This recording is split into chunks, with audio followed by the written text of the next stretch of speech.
हाँ भाई गोपाल, मॉर्निंग। मुझे लग रहा है तुम अकेले ही हो भाई अब जो शीट्स कर रहे हैं। कह रहा था कि मैंने वो बनानी है, मतलब पेपर के सॉल्यूशंस बनाया करूंगा, उसमें टाइम निकल जाता है। अच्छा,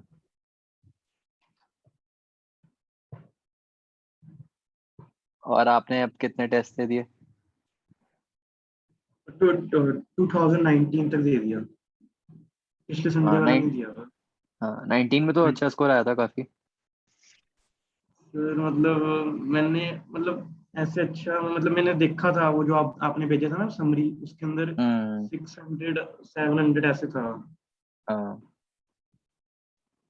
तो काफी सर अच्छा मैंने है। देखा है कि 220 मतलब 2 मार्क्स में काफी बच्चे हैं, मतलब हम्म। 600 700 में ना बहुत मल्टीप्लिसिटी होती है, जो मैंने देखा ना हम्म। वो, हम्म। जैसे जैसे ऊपर जाते हैं बच्चे अलग अलग मार्क्स पे होते जाते हैं। हाँ, वो तो जितना आप नीचे जाओगे उतना हर मार्क पे नंबर ऑफ स्टूडेंट्स बढ़ते जाएंगे। मत-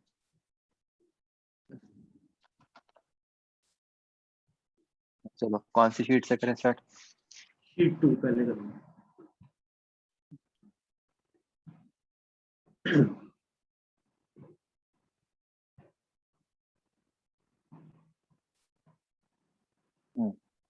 16th क्वेश्चन देखना।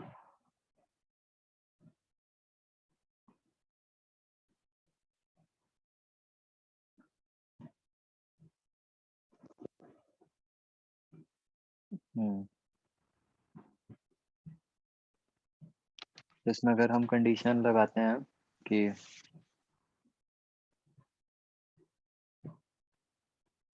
वही मतलब हॉरिजॉन्टल वर्टिकल फोर्सेस अगर हम बैलेंस करते हैं तो कुछ होता है यस क्या? सर। इन्होंने कहा है कि both parts of thread and tension, तो मतलब अगर हम ऐसे T1 T2 माने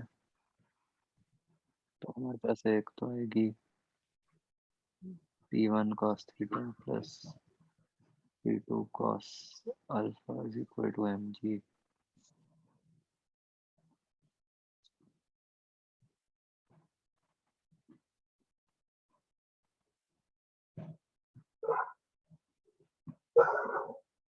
इसमें एक चीज मिसिंग है ना शायद, कि मतलब जो सर्कल का सेंटर बन रहा है वो किस के हिसाब से बन रहा है, नीचे वाले या ऊपर वाले?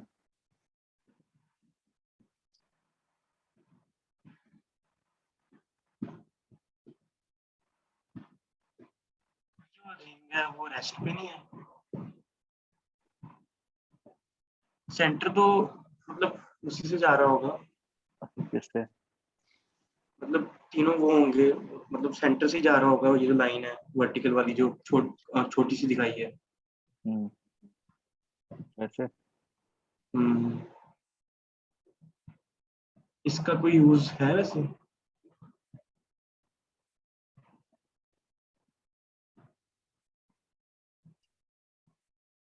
मतलब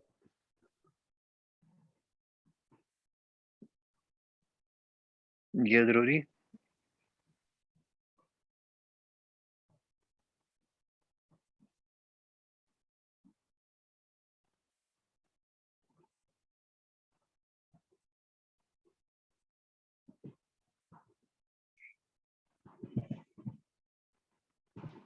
मतलब ये है कि फिर एंगल कांस्टेंट नहीं रहेंगे, अगर ऐसा नहीं होगा ना।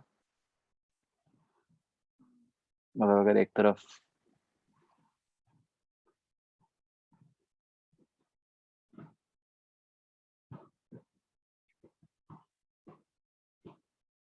सेम ही मानते हैं। रिंग का सेंटर ऑफ मास भी मूव कर रहा है ना।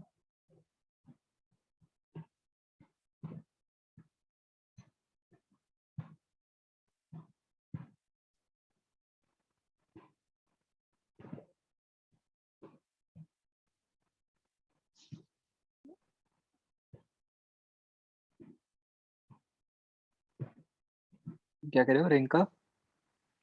सेंटर ऑफ मास में मूव कर रहा है ना, हाँ, वो तो सर्कुलर सर्कल पार्ट में में। घूम ही रहा है, हाँ हाँ।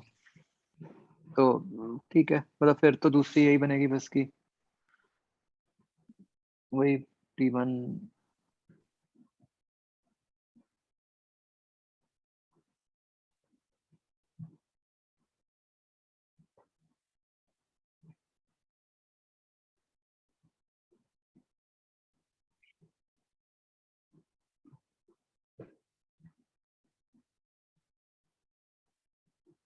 और क्या बनेगा? इससे क्या था मैंने थीटा और अल्फा भी कनेक्ट कर सकते हैं इससे।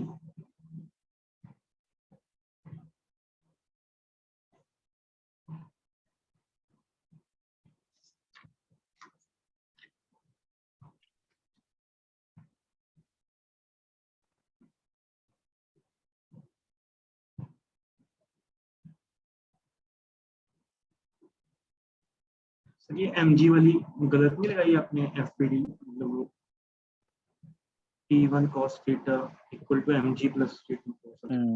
हाँ वो तो ठीक है।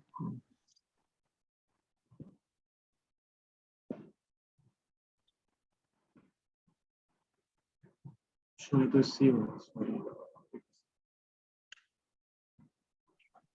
इस केस में टेंशन सेम नहीं होगी T1 T2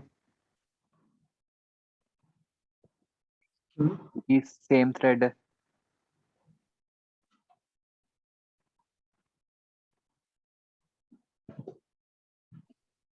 सेम थ्रेड है और वो मासलेस है।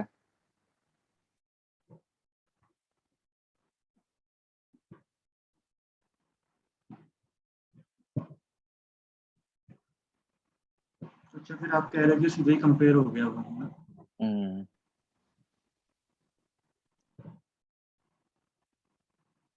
ठीक है सर। तो मैंने एकदम उसको अलग से मान लिया था, बट ये तो सेम ही होगा ना।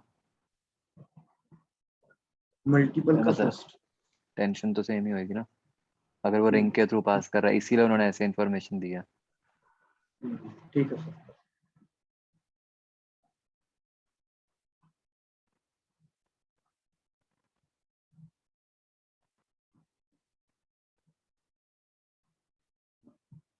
इसका ए ऑप्शन करना है क्या?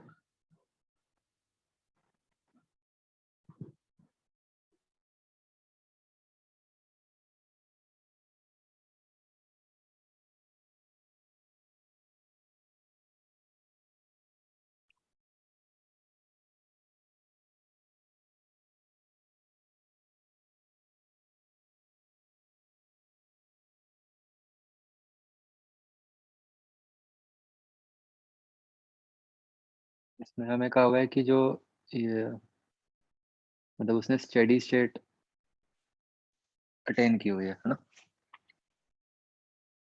जो स्प्रिंग है। तो अगर स्प्रिंग ने स्टेडी स्टेट अटेन की हुई है तो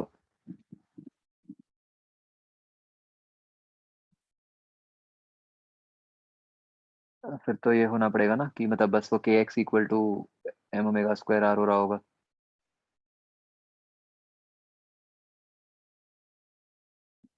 तो ground observer sees the ball being pulled radially inward by spring and he attributes it as centripetal force। हाँ ठीक, ये ऑप्शन ठीक है। इसके अंदर बाहर को क्यों नहीं उसको दिख सकता, वो बाहर को जा रहा है। नहीं, ग्राउंड ऑब्जर्वर को यही दिख रहा है ना कि एक स्प्रिंग खिंचा हुआ है। जो तो स्प्रिंग है वो स्टार्टिंग में तो ऐसे है ना कि जीरो उसकी वो है, नेचुरल हाँ लेंथ भी है। हाँ हाँ, तो जैसे जैसे ये रोटेट करेगा तो स्प्रिंग खींचेगा। हाँ हाँ जी। तो ग्राउंड ऑब्जर्वर को तो यही दिखेगा ना कि भाई जब जो बॉल है मतलब स्प्रिंग खिंचा हुआ है अब फिलहाल। स्टार्टिंग में जीरो पे है, वो खींचा नहीं हुआ। स्टार्टिंग में जीरो। 0 पे है, जैसे जैसे अब अगर मान लो अब घूमना शुरू किया। सर उन्होंने मतलब ऐसे नहीं लिखा कि spring has attend it's stable configuration. हाँ मतलब उनको मतलब अगर आप ऐसे बोल रहे हो तो वो लिखना चाहिए कि ball has attend it's stable configuration. वो एक ही बात है, स्प्रिंग भी मतलब कि स्प्रिंग ने उसके बाद खींचना बंद कर दिया, मतलब स्प्रिंग उसके बाद जैसे भी है बस फिक्स्ड है।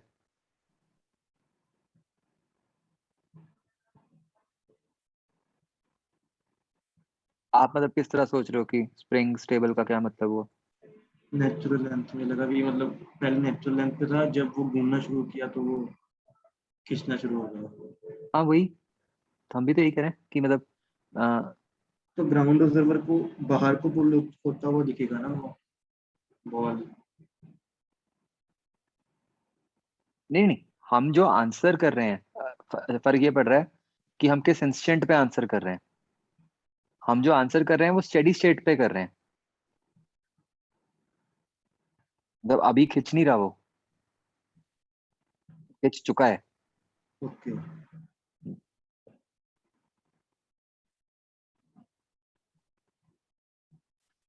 ठीक है। एंड मतलब एक बात और भी समझो आप, लेटस से हम ये बात करते कि अगर हम चलो 1 मिनट के लिए हम कहते हैं कि इनिशियल इंस्टेंट पे हम जो हम्म ऑब्जर्व कर रहे हैं, हम्म ठीक है, तो हम क्या कहते हैं बताओ? इनिशियल मतलब पे तो जब मतलब जब स्प्रिंग नेचुरल लेंथ में है हम्म और उसने घूमना शुरू किया, तो तो हम क्या कहते हैं? बॉल बाहर को जाएगी। हम्म। ग्राउंड ऑब्जर्वर को लगेगा कि वो खींच रहा है। कि वो खींच रहा है, मतलब स्प्रिंग इलोंगेट हो रहा है। हाँ, स्प्रिंग इलोंगेट हो रहा हाँ, और उसको कौन कर रहा है इलोंगेट? है, बॉल की सेंट्रीफ्यूगल फोर्स। ग्राउंड ऑब्जर्वर को कैसे दिख सकती है सेंट्रीफ्यूगल?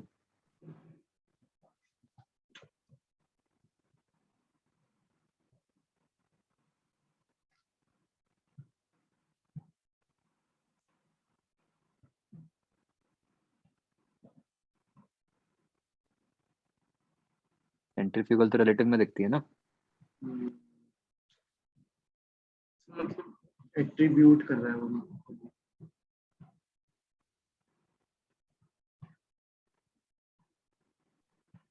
अर्थ फ्रेम में तो हम इसकी बात ही नहीं कर सकते ना सेंट्रीफ्यूगल की।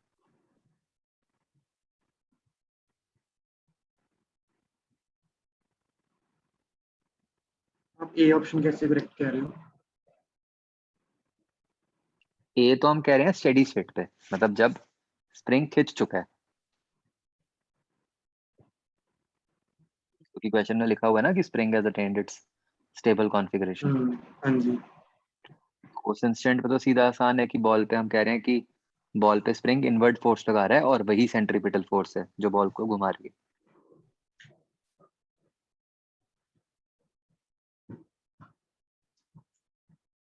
मतलब वो तो स्टेडी स्टेट पे हमने इक्वेशन लिख दी ना बॉल की।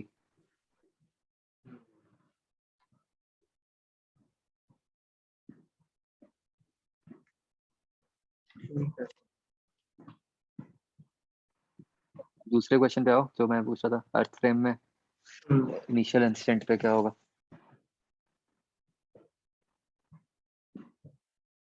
क्या क्या फिर से पूछना। अर्थ पे।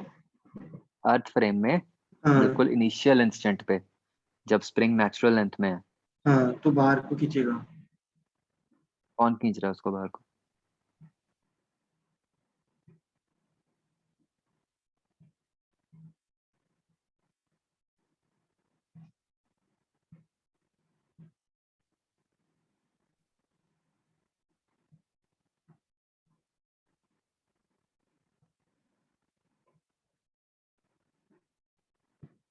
तो मतलब बॉडी सर्कल में मूव कर रही है और वो कॉन्स्ट्रेंड है उसके अंदर मूव करने के लिए, ग्रूव के अंदर।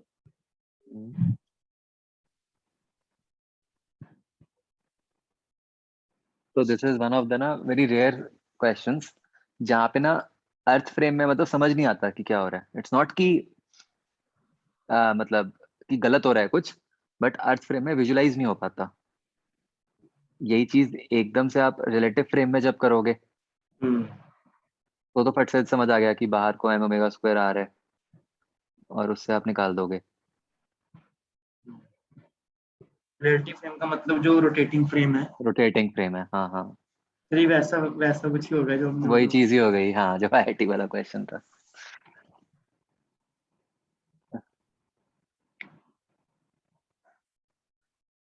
इसको मतलब अर्थ फ्रेम में ना विजुलाइज नहीं होता उस इनिशियल इंस्टेंट पे, क्योंकि ऐसा तो है नहीं कि एकदम से मतलब जिसका पाथ है, आप समझो बॉल का, हाँ जी। बॉल का पाथ स्पाइरल टाइप्स है शुरू में, यस, और ग्राउंड फ्रेम। स्पाइरल, हाँ, बनता बनता फिर बाद में सर्कल बन गया एक टाइम के हाँ, बाद।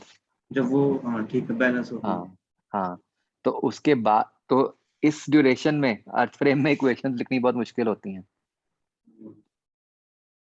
मतलब जो आईआईटी ने भी क्वेश्चन बनाया था वो इसी पे ही बेस्ड बनाया था वो, सर तभी मैंने उन्होंने जब वहां। बाद में जब वो इक्वेशन लगा के किया था, तब तो हाँ बहुत ही आसान सही हो गया था, मतलब हाँ, वही मैथ्स तो, में। मतलब थोड़ी सी मैथ्स कॉम्प्लिकेटेड है उसमें, इंटीग्रेशन। नहीं, मतलब मैथ्स ही थी और तो कुछ, हाँ वही मैथ्स थी बस, हाँ। उन्होंने ज्यादा मतलब बच्चे का दिमाग नहीं वो किया।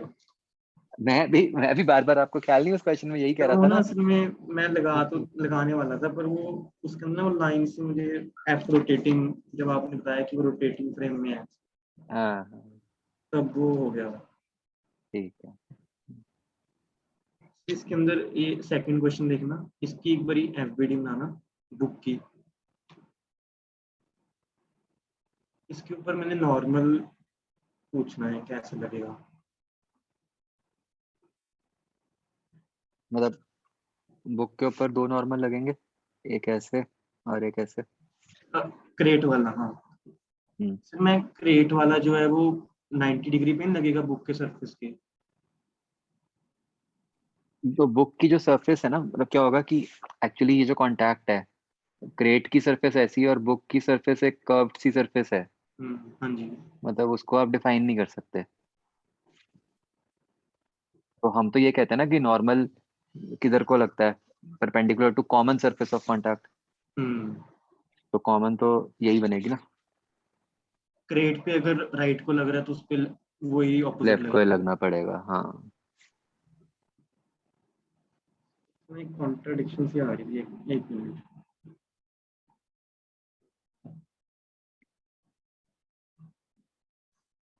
चलो ठीक है सर। हम्म,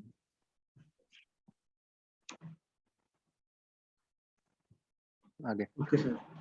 सर शीट 2 तो हो गई। हम्म, शीट 4। हम्म, 8th क्वेश्चन का स्टेटमेंट 2 देखना।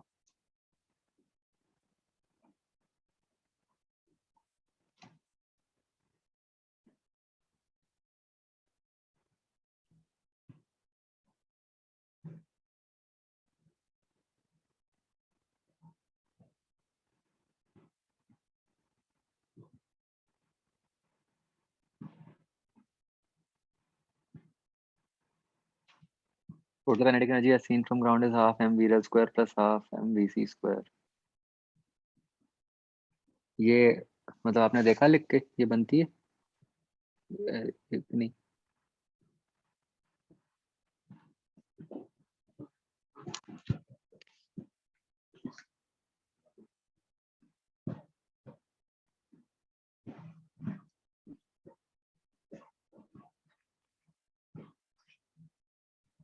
हाँ पर मतलब ये तो हमें यही देखना ना कि अगर ये मतलब कुछ v1 और v2। पूछना था, मुझे याद नहीं आ रहा।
मैं लिख के देखूंगा इसमें। मुझे पहले बन ना जाएगा। वीरल का मतलब नहीं समझ आया था, जब मैंने इन्होंने मतलब प्रॉपर लिखा नहीं हुआ एक्चुअली। आई थिंक वो कहना ये चाह रहे हैं कि m Approach. जो है वो टोटल मास है, VREL जो है वो वेलोसिटी ऑफ अप्रोच है। 14th क्वेश्चन सर, ये मैंने किया है ट्राई, एक बार आप देखना। ये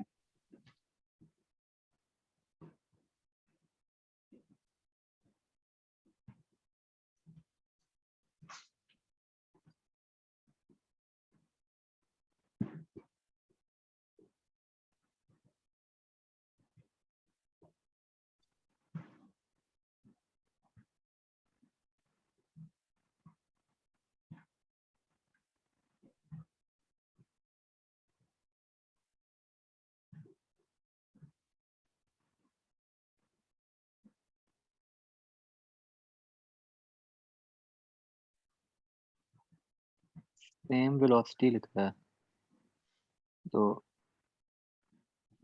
और मास भी सेम है।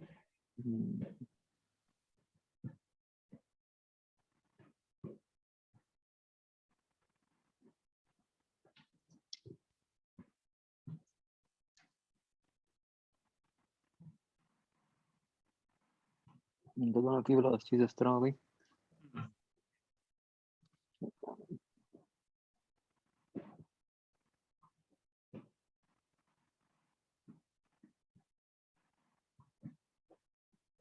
Sita throws the ball to Geeta at time t1 and receives it back at t2.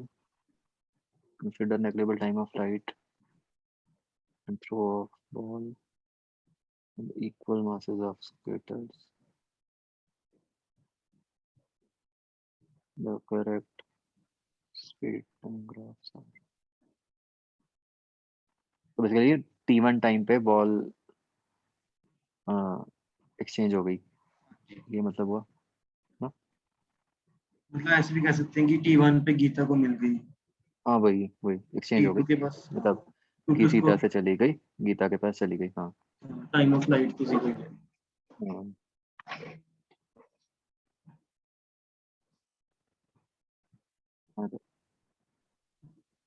masses equal है तो इससे ये होगा कि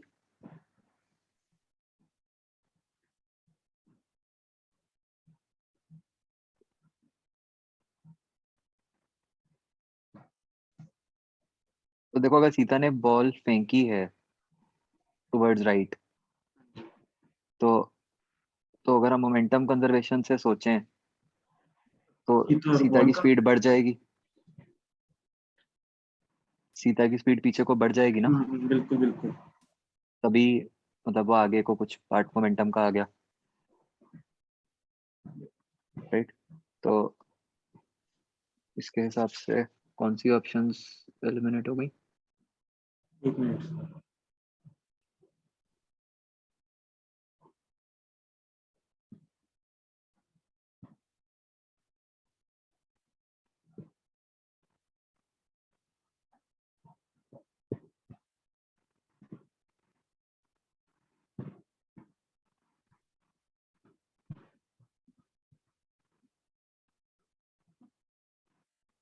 गड़बड़ है इसमें क्वेश्चन में। इसमें अच्छा मुझे क्या लग रहा है कि एक ऑप्शन में ना आप देख रहे हो सी और डी तो सेम है ग्राफ्स, तो एक ऑप्शन में इन्होंने सीता की तक उल्टा लिखना होगा।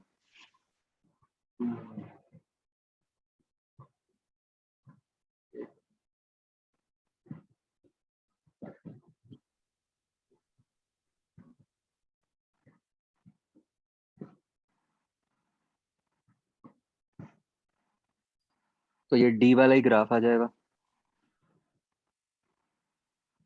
सीता गीता उल्टा।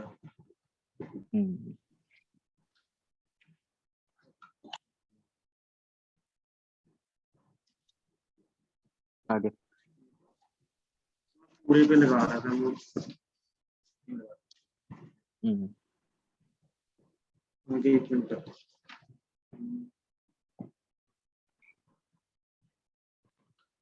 मल्टीपल का 8th।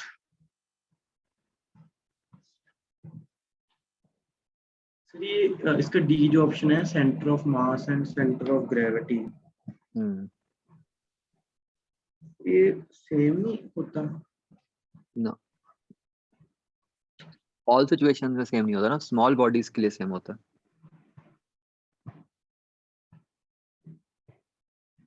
सेंटर ऑफ ग्रेविटी वो पॉइंट नहीं जहाँ से हम mg दिखाते होते हैं, मतलब सेंटर ऑफ हाँ हाँ, मास वही कि हम जहाँ पे centre of mass he mg दिखाते हैं दिखाते mg हैं, बॉडी का। क्योंकि हम स्मॉल बॉडीज लेते हैं। अगर हम बड़ी बॉडी लेंगे तो क्या होगा कि उसमें g की वेरिएशन आ जाएगी।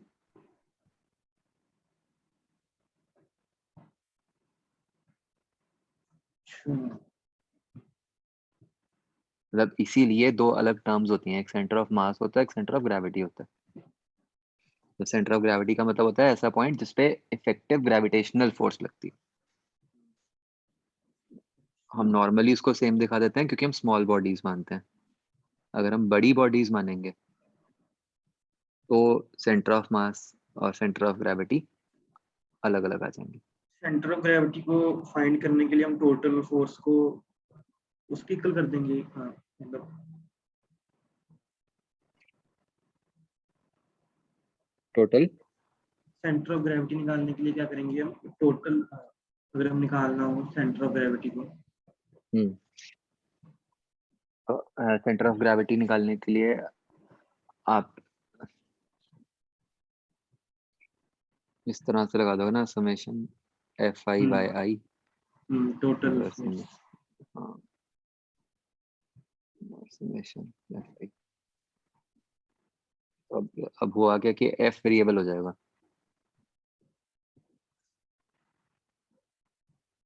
वाई के साथ बिकॉज ऑफ ग्रेविटी।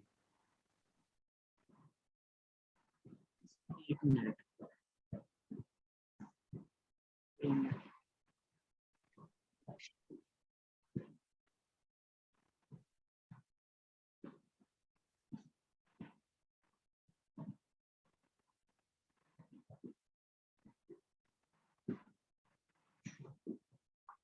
ठीक है।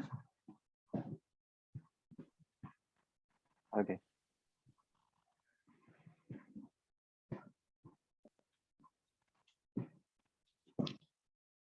ये वाली शीट को हो गया, sheet 5।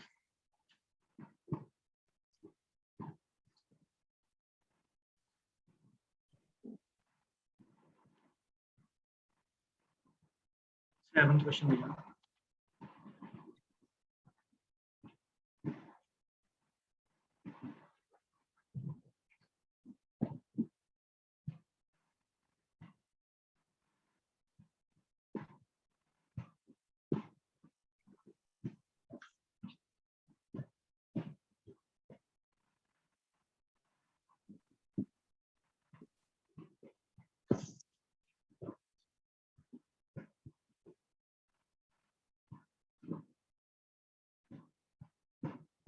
what will happen to angular velocity of the object during the time interval in which forces are applied on F1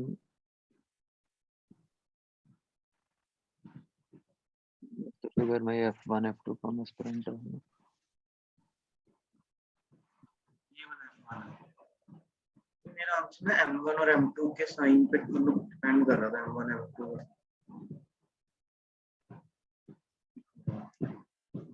torque equal to I alpha लगाया था उसके ऊपर, बस अल्फा देख लिया था।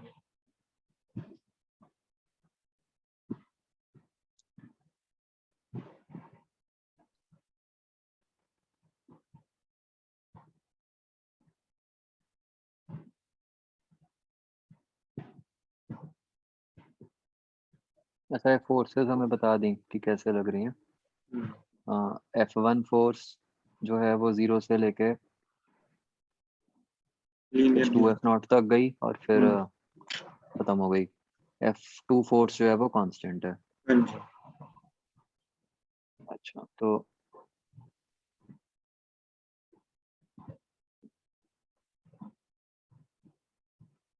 अगर हम बिल्कुल इनिशियल टाइम की बात करें उस टाइम पे तो ऑब्वियसली F2 ज्यादा है, तो उस टाइम पे तो बढ़ेगी।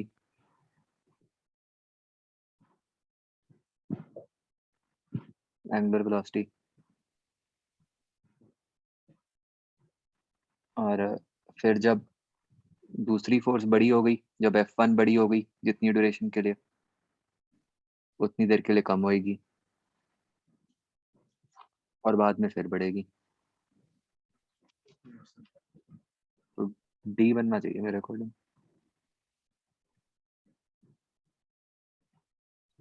सर आपने क्या किया मुझे कुछ समझ नहीं आया। आपने मतलब जब मैं हाँ जी सेंटर के अबाउट, लेट से मैं टॉर्क लिख रहा हूँ एंटी क्लॉकवाइज डायरेक्शन में। सर, लेकिन जो CM है वो तो सेंटर पे है ही नहीं इसका।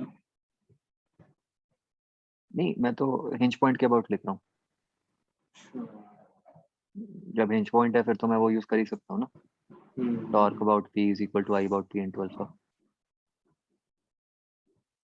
मैंने पता क्या किया, मैंने दिमाग में नहीं आया, मैंने CM के अबाउट किया। तो वो कॉम्प्लिकेट हो जाएगा ना, हिंज फोर्स आ जाएगी। नहीं है दिमाग में। फिर तो बहुत ही आसान है सर। बहुत आसान हो, हाँ। चलिए 9th क्वेश्चन देखना।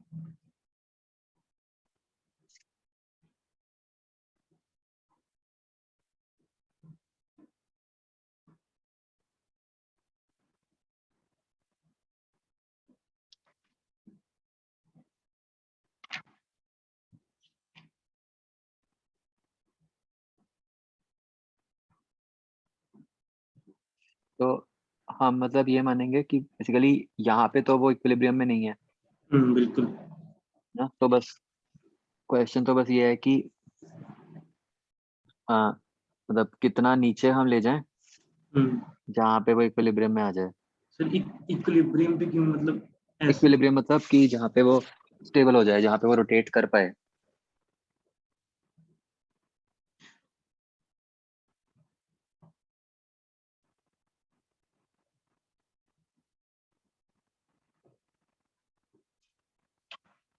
मतलब वो, ये तो आप समझ रहे हो ना कि वो धीरे धीरे नीचे को आ रहा होगा, जो ऑब्जेक्ट है। यस बिल्कुल आ रहा है। तो नीचे आता आता, मतलब अगर किसी और, मतलब किसी डेप्थ पे वो एक सर्कल में घूमने लग जाए। वर्क एनर्जी भी लगा सकते हैं इसके अंदर ना।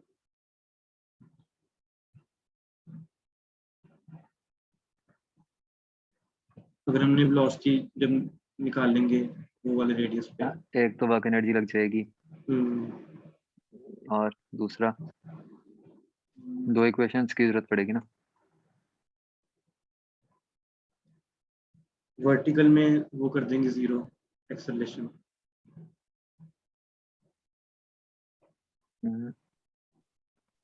नहीं, उससे तो कुछ नहीं निकलेगा।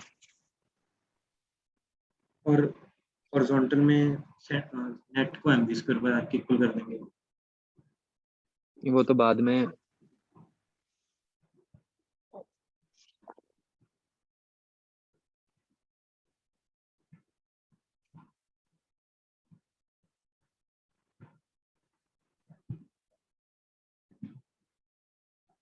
आप कह रहे हो कि ये जो नई डेप्थ बनी इस पे फोर्स बैलेंस कर दिया हमने, हाँ ऐसा वही आप इक्विलिब्रियम में होगा। मतलब जिसपे वो उस टाइप का कुछ बन जाएगा कि n cos theta equal to mg, n sin theta equal to mv square r। बिल्कुल। नहीं तो अब अपने पास कितने वेरिएबल्स आ गए? दो वेरिएबल्स हैं, है ना, एक तो थीटा कह लो, थीटा तो नहीं तीन z नहीं और हो गए, z, थीटा और z और v, थीटा तो रिलेटेड ही है। तो एक ही हो गए, हाँ। थीटा और v हो गए, v वर्क एनर्जी से आ जाएगा। v वर्क एनर्जी से आ जाएगा, और वो भी z से रिलेटेड होगा।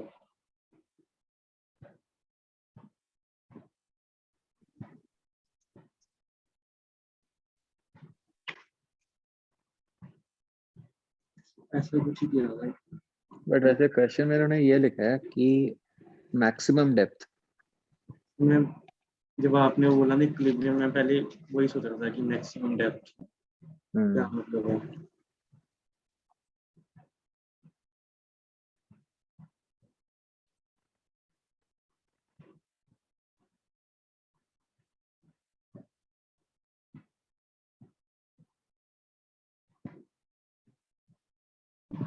मतलब हम ऐसे कहें कि जब डेप्थ मैक्सिमम होएगी तो वाई डायरेक्शन की वेलोसिटी 0 होएगी, क्योंकि अदरवाइज तो इसको वर्टिकल में भी वेलोसिटी मिल रही होगी ना। वेलोसिटी की वैल्यू भी कह ही सकते हैं हम।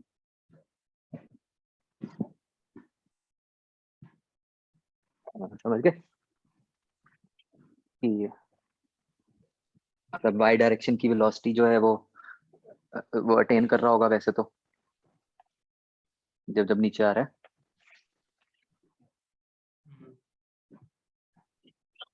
तो मतलब जब मैक्सिमम डेप्थ होएगी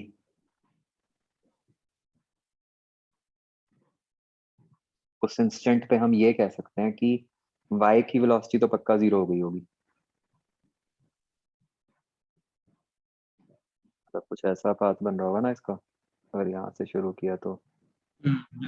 अगेन यहाँ पे सर्कल नहीं है, स्पाइरलिश टाइप है कुछ पाथ। हमें तो बस ये बताना है कि मैक्सिमम कितना नीचे गया।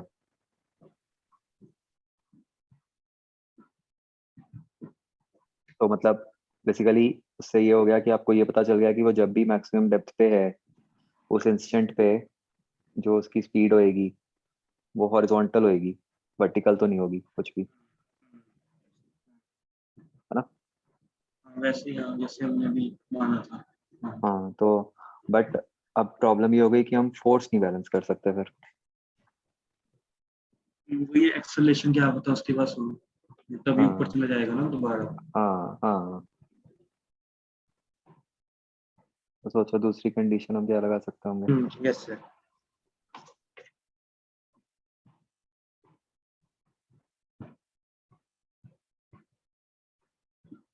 सर एक ये लगाई थी मैंने कि ना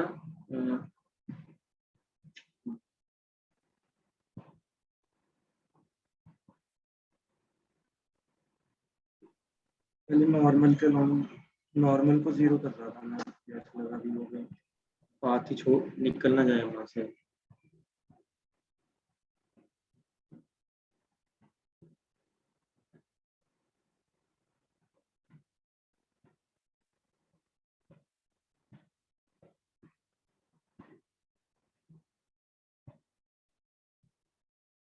सर पहले मुझे ऐसा लगा था कि ये वो वाला केस है कि मतलब वो जाता है और नॉर्मल 0 हो जाती है, मतलब वो हम्म गिर जाता है, हम्म पर वो ऊपर होगा नीचे नहीं होगा। हम्म। आप क्या कर सकते हो दूसरी कंडीशन, आप एंगुलर मोमेंटम कंजर्व कर सकते हो इस एक्सिस के अबाउट।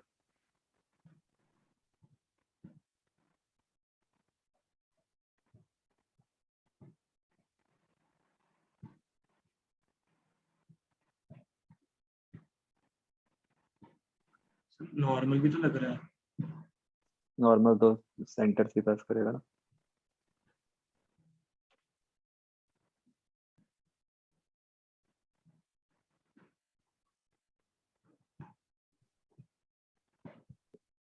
तो आपका ये बन जाएगा ना M omega R into R is equal to बाद में जो भी इस इंस्टेंट पे वी है, और वही फायदा हो गया कि वी इस इंस्टेंट पे हॉरिजॉन्टल ही है। सर जो एंगुलर मोमेंटम होता है वो एक्सिस के अबाउट लगाते हैं कि पॉइंट के अबाउट? पॉइंट के अबाउट, पॉइंट के मेरा मतलब था एक्सेस का अबाउट मतलब वो डायरेक्शन कि आप जेड डायरेक्शन का एंगुलर मोमेंटम कंजर्व कर सकते हो। अच्छा, डायरेक्शन का एंगुलर मोमेंट। ये मतलब ये वाली डायरेक्शन जेड नहीं, मतलब जो भी ये पाए हाँ कह लो। वही, कोई बात नहीं।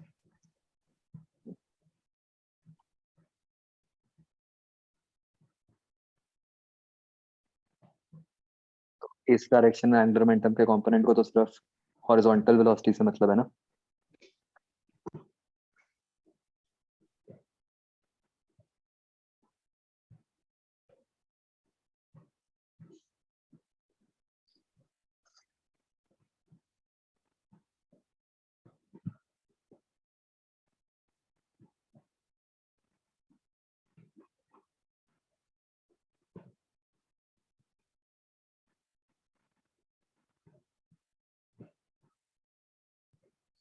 इस एक्सिस के अबाउट क्यों कर सकते हैं एंगुलर मोमेंटम वाई डायरेक्शन के देखो अबाउट?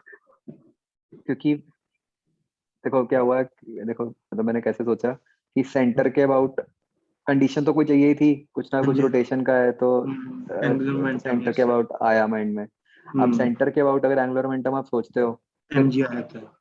हाँ mg फंसता है हाँ जी, हाँ ना। जी, अब मैंने भी सोचा बट था। हाँ बट जो mg की टॉर्क है वो अगर आप सोचो वो किधर को है, out of plane out of plane. ना। तो फिर तो फिर मैंने दूसरे डायरेक्शन का सोचा कि चलो उसके अबाउट सोचते हैं। ऐसे का भी सोच रहा हूँ। हम्म,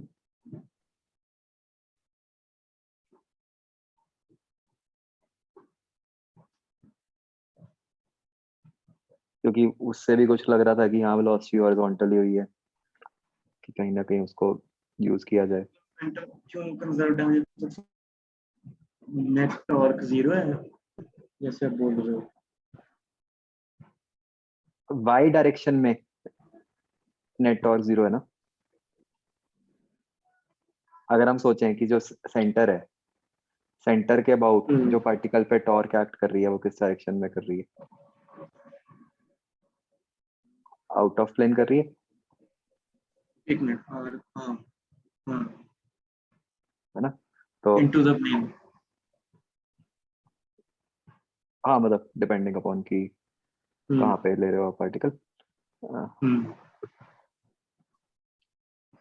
तो तो मतलब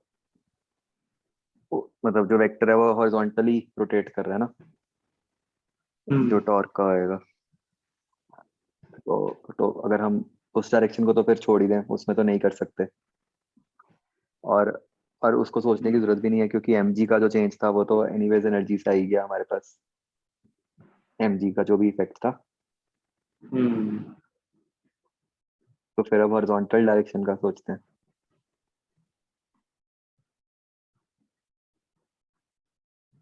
कि क्या वाई डायरेक्शन में कोई भी टॉर्क आ रही है, नहीं आ रही है ना। तो इसका मतलब वाई डायरेक्शन का एंगुलर मोमेंटम कंजर्व होना चाहिए। सही है, वो तो समझ गया।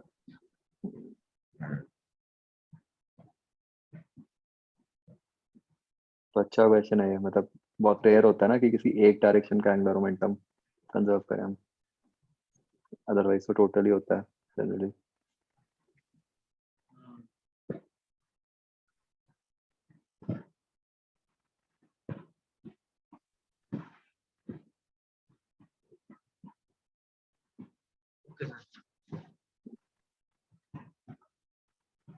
आगे देखना इसका आ रहा है कौन सा 15th। 15?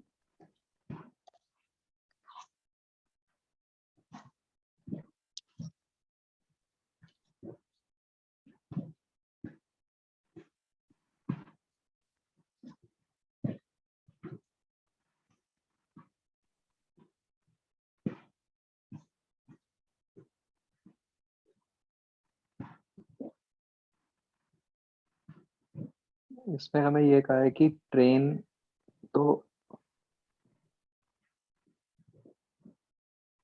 मतलब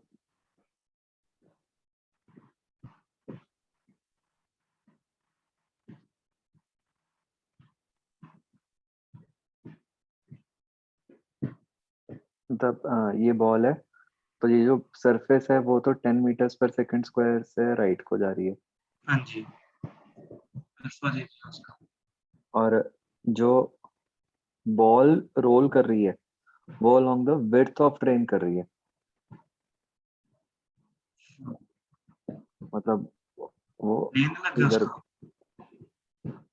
मतलब इसके परपेंडिकुलर डायरेक्शन में रोल कर रही है वो।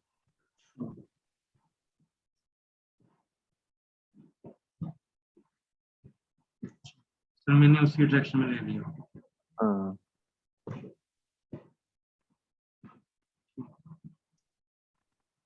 पहले मैंने एक वो मिस्टेक कर दी जब मैंने कर रहा था, मैंने आंसर ना मैच नहीं करा था, फिर मुझे याद आया कि वो ओमेगा स्क्वायर आर भी लेंगे क्योंकि एक्सेलरेशन पूछी है उसने।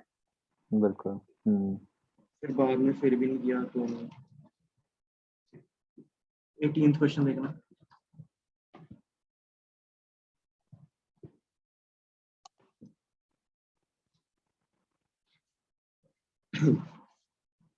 इसका 1 मीटर पर सेकंड आ रहा है, आप चेक करना। मैंने रॉड की लॉन्ग वेलोसिटी सेम कर दी और रॉड के 90 डिग्री पे तो बी की वेलोसिटी नहीं होगी। Velocity of point B on the rod, B कौन सा पॉइंट है वो जो टच कर रहा है? हाँ हाँ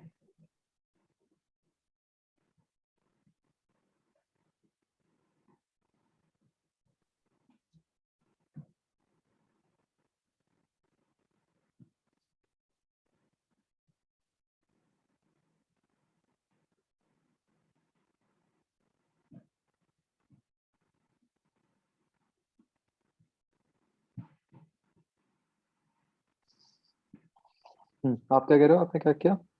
लॉन्ग रॉड सेम कर दी वेलोसिटी, मतलब कंपोनेंट्स में तोड़ दिया, एक तो परपेंडिकुलर टू रॉड, एक अलोंग द रॉड।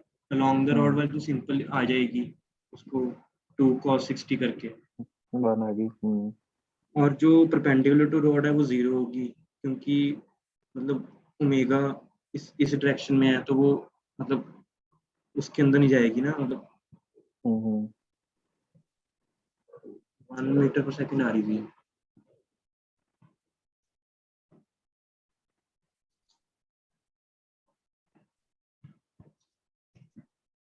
वन ही आएगी, यस। इन्होंने कुछ और दिया? मैंने बी ऑप्शन दिया है 1/2।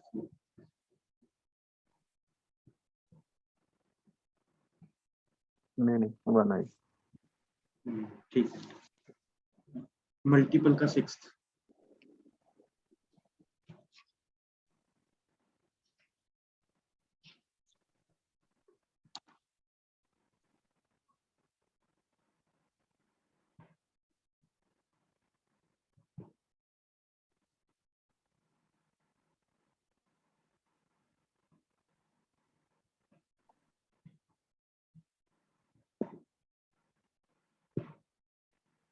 ये सारा कुछ हॉरिजॉन्टल प्लेन में हो रहा है। Rod B sticks to rod A on collision, rod A is start को।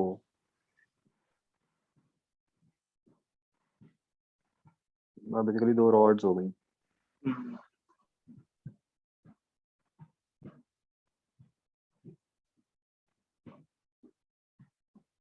सर इसके अंदर एक तो मैंने ये पक्का है कि एंगुलर मोमेंटम अबाउट ओ भी कंजर्व्ड होगा। अब हो जाएगा, हाँ। सर इसके अंदर ना एक ये चीज है कि जैसे इन्होंने ये ऑप्शन में बोला angular velocity of the system, तो यहाँ पे तो ऐसे है ना कि जैसे जब ये नीचे वाली रॉड जो वर्टिकल है ये उसको साथ इनइलास्टिक जुड़ गई उसके साथ, तो ये उस ए पॉइंट के अकॉर्डिंग भी रोटेट करेगी ना? नहीं, फिक्स हो गई, एल शेप बन गई। नहीं सर, मतलब सर फिर तो जो सेंटर ऑफ मास है उसका, जो वर्टिकल वाली है उसके पास एक हॉरिजॉन्टल कंपोनेंट भी आ जाएगा वेलोसिटी का।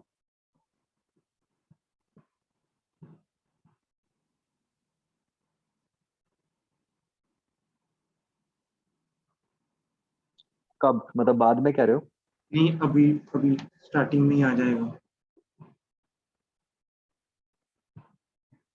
मतलब आफ्टर, वो कह रहे हो आफ्टर द कोलिजन? सर जैसे सपोज कुछ ओमेगा आ गया बॉडी का बाद में, तो हाँ। मैं क्या लिखूंगा कि जो सेंटर ऑफ मास ऑफ ये वाला है उसकी मैं वेलोसिटी लिख सकता हूँ ना, विद रिस्पेक्ट टू ओ, ओ की तो 0 ही है। Centre of mass of vertical rod, उसकी हॉरिजॉन्टल अच्छा, डायरेक्शन। चलो, मतलब एक एक ये लाइन भी दे दी ना उन्होंने, फ्रिक्शन इज एब्सेंट एवरीवेयर, तो हाँ जी हाँ उससे वो बात और क्लियर हो गई कि मतलब जो रॉड ए बी है, मतलब ये जो वर्टिकल रॉड है, इस पे तो सिर्फ अलोंग इट्स लेंथ ही फोर्स लगेगी। हाँ, इम्पल्स हाँ। तो उसको हॉरिजॉन्टल डायरेक्शन में तो कोई वेलोसिटी मिल ही नहीं सकती। हाँ तो फिर वो एल लेंथ नहीं बन सकती ना, एल शेप की। हाँ, फिर इसका मतलब एल शेप नहीं बन सकती फिक्स्ड, हाँ।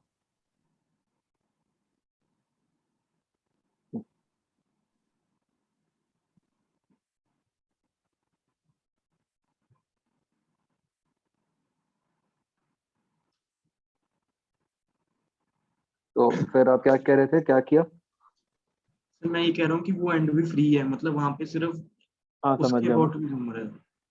कि उसके बाद भी वो घूम रहा है। तो मतलब एंगुलर वेलोसिटी ऑफ सिस्टम कहने का तो कुछ वो नहीं हुआ। कैसे क्या कह सकते हैं हम एंगुलर वेलोसिटी ऑफ, अगर ना, क्योंकि अगर अलग बॉडी अलग ही है हाँ बॉडी तो रिजिड फिर नहीं तो है। कैसे बोलेंगे। हाँ, तो फिर इन्होंने कहीं, मतलब बाई चांस आपने ट्राई तो नहीं किया, इन्होंने कहीं उसको मतलब फिक्स्ड मान के तो नहीं किया? नहीं फिर ऐसे मैंने तो प्रॉपर मतलब वेलोसिटी इन वाई डायरेक्शन ले ली थी सेंटर ऑफ मास की। मतलब मैं कह रहा हूँ कि वही चीज की, चलो हम वो तो इक्वेशंस बना सकते हैं, बट फिर ए हम्म। ऑप्शन का तो कोई मीनिंग ही नहीं बचता ना। हाँ मतलब वही देयर कह इज रहा nothing like angular velocity of system. हूँ। हम्म।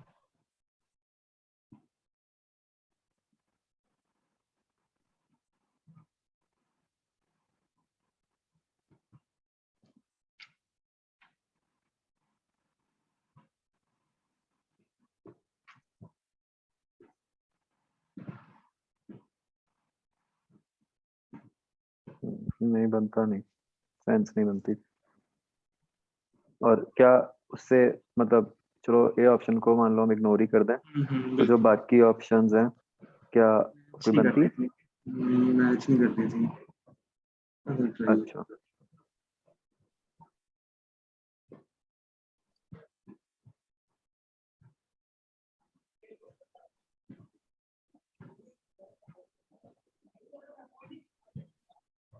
मतलब अगर हम इक्वेशंस सोचे हैं, चलो अ, एक तो हम हिंज के अबाउट लिख सकते हैं, एंगुलर मोमेंटम।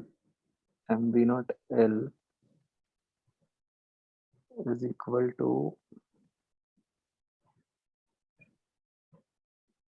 हिंज के अबाउट बाद में हो गया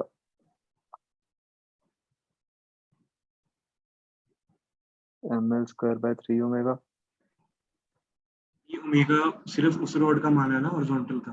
हाँ हाँ, परसेंट होगा प्लस,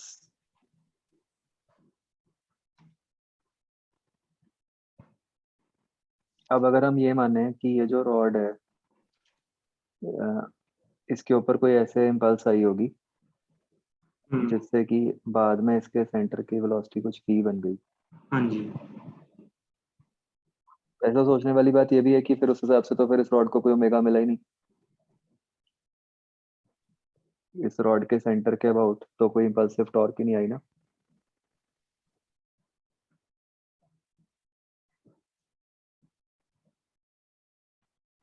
मतलब ऐसा भी तो हो सकता है कि वो सीधे ही जाता रहे, उससे मतलब ओमेगा मिलना।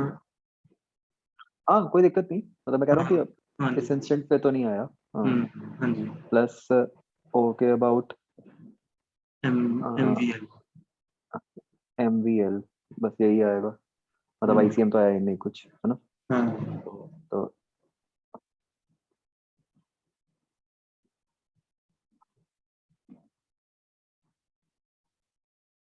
एक ये बन, तो इसमें हमारे को एक चीज जो पता है वो ये पता है कि जो वी होगा वो तो, उसको तो ओमेगा एल होना पड़ेगा। हाँ मैं ये भी ऐसा, हाँ सही है सही है। हाँ। हाँ, ए वो सेम उसकी उससे जाना चाहिए, हम्म, रॉड की लेंथ सेम रहनी चाहिए। मतलब जो कांटेक्ट पॉइंट है उसकी हाँ वेलोसिटी तो सेम ही आएगी। हाँ हाँ। तो आप वी को ओमेगा एल पुट कर सकते हो। बिल्कुल बिल्कुल। M V naught L equal to 4 M L square omega by 3।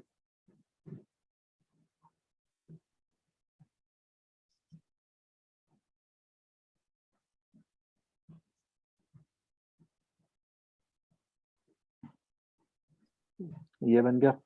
हम्म। तो इससे आपके पास ओमेगा निकल आया, 3 वी और नॉट उससे 4 एम। ठीक है। और चलो सी ऑप्शन तो निकाल ही लोगे ना, वो तो हाँ सी तो सही फिर, है, हाँ, वो तो चलो। हाँ। जो बी और ऑप्शन है वो तो मैंने सिंपल ऐसे कर दिया था, वही जो M1 V1 मतलब हाँ दोनों हाँ, बस ये, दोनों। हाँ एक बार ये आ गया फिर तो M1 प्लस M2 भी तो लगा ही सकते हैं। सर ये बी ऑप्शन मैच नहीं कर रहा, उन्होंने दिया हुआ है ए, उन्होंने ए ऑप्शन ही दिया हुआ आंसर मतलब। ठीक है, ये तो बन भी नहीं रहा। हाँ।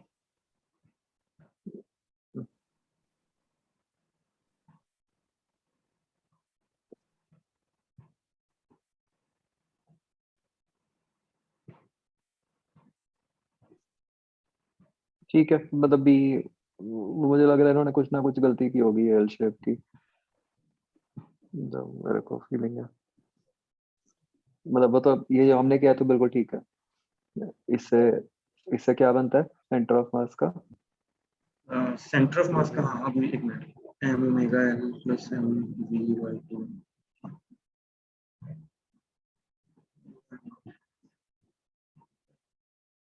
3v0/4 आ रहा है।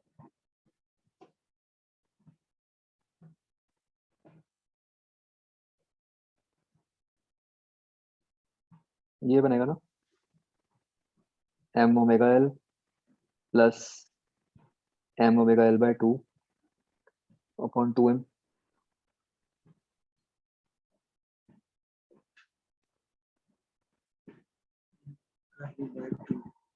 3/4 ओमेगा एल बन गया।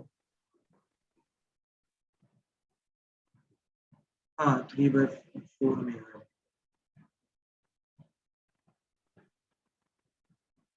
और ओमेगा कितना ये था? एम ओमेगा एल बाई 2 पे लिखा है आपने।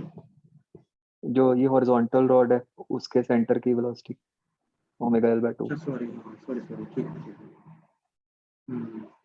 3/4 ओमेगा एल आ गया। तो ये और ओमेगा ठीक है। कितना बन रहा है हमारा? हाँ 9/16 v0, ओमेगा एल 3v0/4 है। नहीं रूट में आएगा ना, ओमेगा स्क्वायर एल है वो।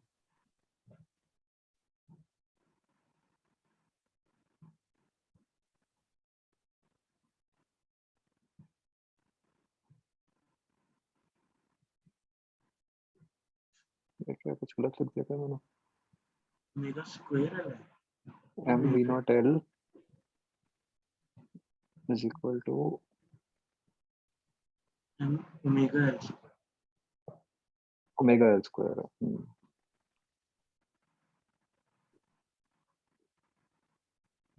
तो एक स्क्वायर कट गया तो ओमेगा एल 3/4 आया। तो इंटू 3/4 तो 9/16 बन गया ना। हाँ 9/16। इनका रूट में किसका आ गया?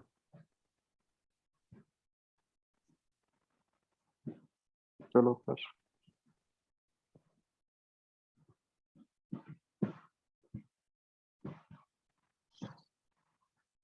आगे। काइनेटिक एनर्जी के लिए half M G C M square करेंगे ना। मतलब जो ऊपर वाली रॉड है उसका तो दोनों आएंगे दोनों का ऐड कर देंगे। और नीचे वाले का सिर्फ हाफ एम बीसीएम स्क्वायर आएगा। सही है सही है। ये क्वेश्चन इस तरह से अच्छा है कि हम मोस्टली रिजिड बॉडीज की ही बात करते हैं हमेशा जो इक्वेशंस लिखते हैं। हाँ जी हाँ जी। ये एक तरह से नॉन रिजिड बॉडी बन गई है ना। हाँ ओमेगा नहीं है कुछ इसका। हाँ क्योंकि मतलब दोनों बॉडीज की रोटेशन अलग अलग हो सकती है। हाँ 2 पॉइंट्स का डिस्टेंस वेरी कर रहा है बॉडी के ऊपर। हाँ और लेकिन उसका कुछ यूज भी नहीं हुआ, हमने कोई हम्म, ऐसा नहीं हुआ कि हम्म, फर्दर उसका कुछ यूज किया। मतलब हाँ बिल्कुल उसका बॉर्डर लाइन बन गया ना। स्टूडेंट मिस्टेक कर मतलब सकता है। हाँ, कर सकता है मिस्टेक, हाँ कि सीधा ही वही एल ओमेगा, शेप मान लिया। हाँ आप सीधा ही ओमेगा डाल दिया। हाँ। सही है सही है। शीट ये होगी कि शीट नंबर 6।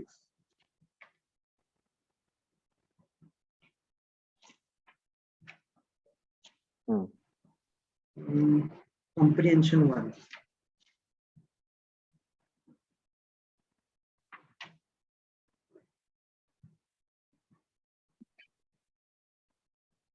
इसको काफी उन्होंने किया था ट्राई।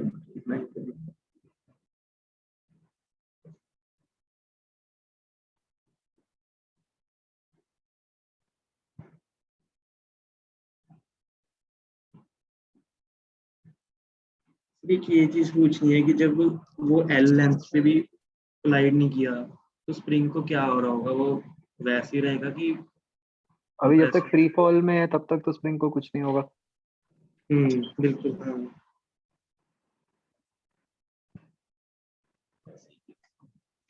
आपको पूछा है speed of block is maximum. Speed of block maximum मतलब उसकी एक्सेलरेशन 0। 0 हाँ। तो वो mg। तो मतलब स्प्रिंग की एक्सटेंशन आप निकाल लोगे, कंप्रेशन। हाँ वो तो मतलब एक्सेलेरेशन 0 तो mg लगा रहा होगा फोर्स वो। कि स्प्रिंग फोर्स mg हो गई, तो हाँ उससे आपको स्प्रिंग की एक्सटेंशन पता चल गई, हाँ। कंप्रेशन पता चल गई कि कितनी है, हम्म। और उससे फिर आपको ये पता चल गया कि वो ब्लॉक कितना नीचे आया होगा।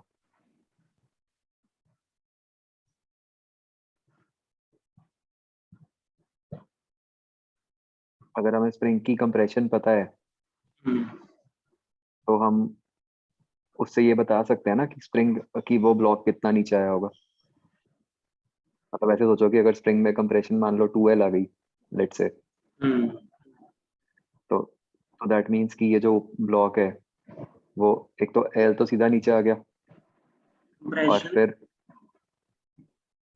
अगर मान लो स्प्रिंग में कंप्रेशन 2L है, लेट से, हाँ जी हाँ जी, एल तो सीधा नीचे आ गया। तो मतलब L सीधा नीचे आ गया और दबाने के लिए 2L और नीचे आएगा। हाँ और 12 और नीचे आएगा क्योंकि वो तो मतलब हाँ 12 से तो मेन हाँ पोजीशन आई है ना। हाँ, तो टोटल 3L हो गया ना। मतलब जो M ब्लॉक है वो टोटल 3L नीचे आया होगा ना, फिर उसका हाँ मतलब। हाँ सही है सही है। इन दोनों ऑप्शंस में फर्क क्या है? अच्छा, एक में फोर्स पूछी और एक में स्पीड पूछी है। एज अ ब्लॉक इसको। ठीक है सर।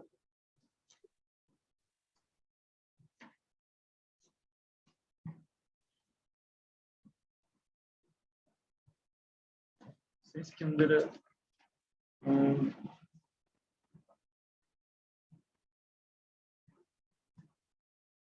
10th और 9th क्वेश्चन देखना कॉम्प्रिहेंशन का।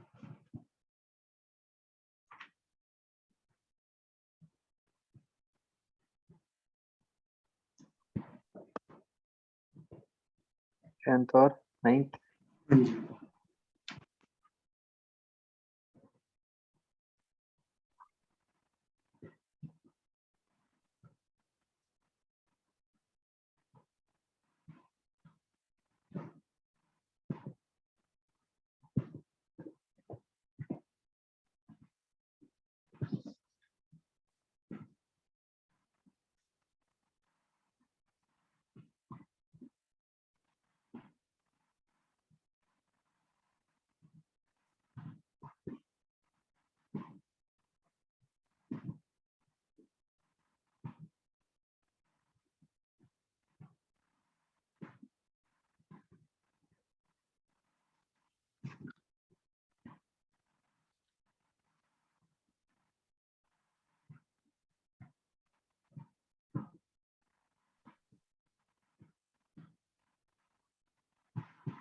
तो नाइन्थ तो देखो, हमने जो ड्राइव किया है सारा कुछ, उसमें कहीं पे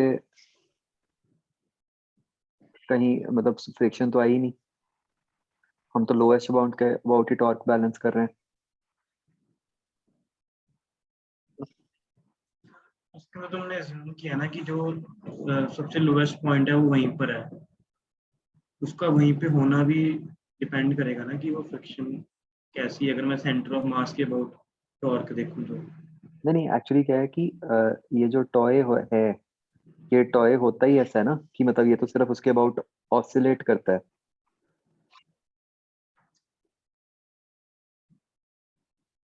मतलब लोएस्ट पॉइंट की डिस्प्लेसमेंट तो होती ही नहीं है ना।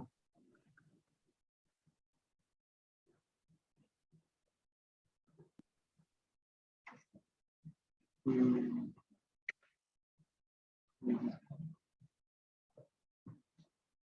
वहां पे लगाया हुआ है हमने, मतलब उसको फिक्स किया हुआ है वहां पे। फिक्स नहीं किया हुआ, मतलब हमने उसको वहां रखा हुआ है और वो उसके अबाउट बस मतलब स्विंग करता रहेगा। मैं वही कह रहा हूँ, अगर हम जो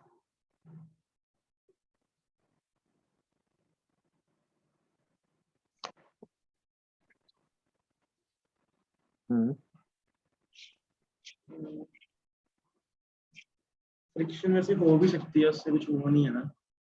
हाँ, कुछ कोई रोल ही नहीं आएगा ना उसका, क्योंकि जब लोएस्ट पॉइंट के अबाउट ही टॉर्क बैलेंस करता है। 10th क्वेश्चन देखना। ठीक है, समझ गया।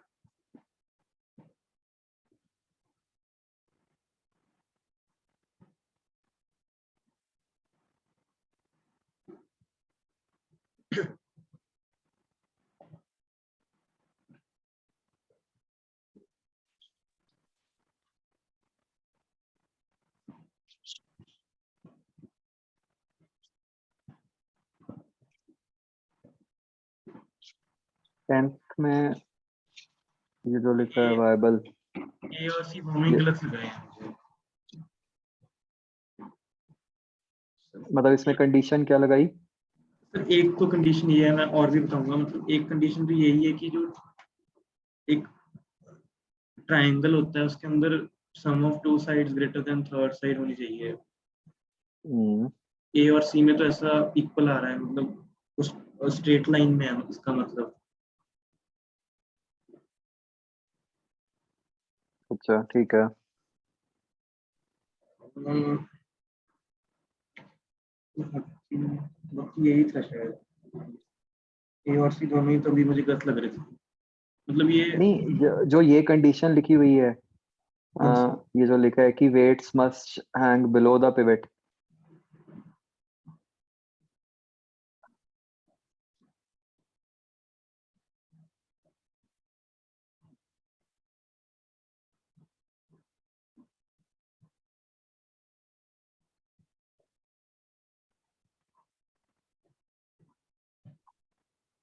तब अगर हम सोचें कि हाँ, एक मिनट के लिए ऐसे सोचें कि राइट एंगल ट्रायंगल बना दें हम, हम्म, तो तब तो ये हो जाएगा कि आ, मतलब वो बॉर्डर लाइन केस हो गया ना।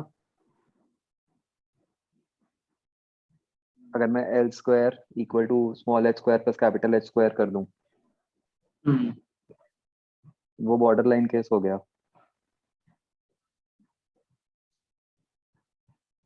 अगर हम कहें कि एल उससे ज्यादा होना चाहिए, एल स्क्वायर मतलब H square plus H square से,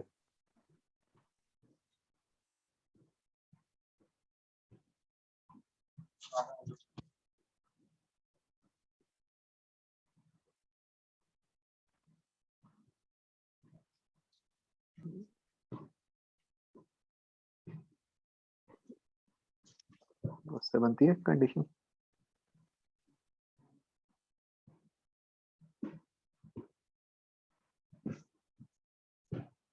तो ऐसे मतलब एक ट्रायंगल में ऐसे कभी हो ही नहीं सकता कि दो साइड्स का सम तीसरे के इक्वल हाँ हो। हाँ, वो तो है बिल्कुल।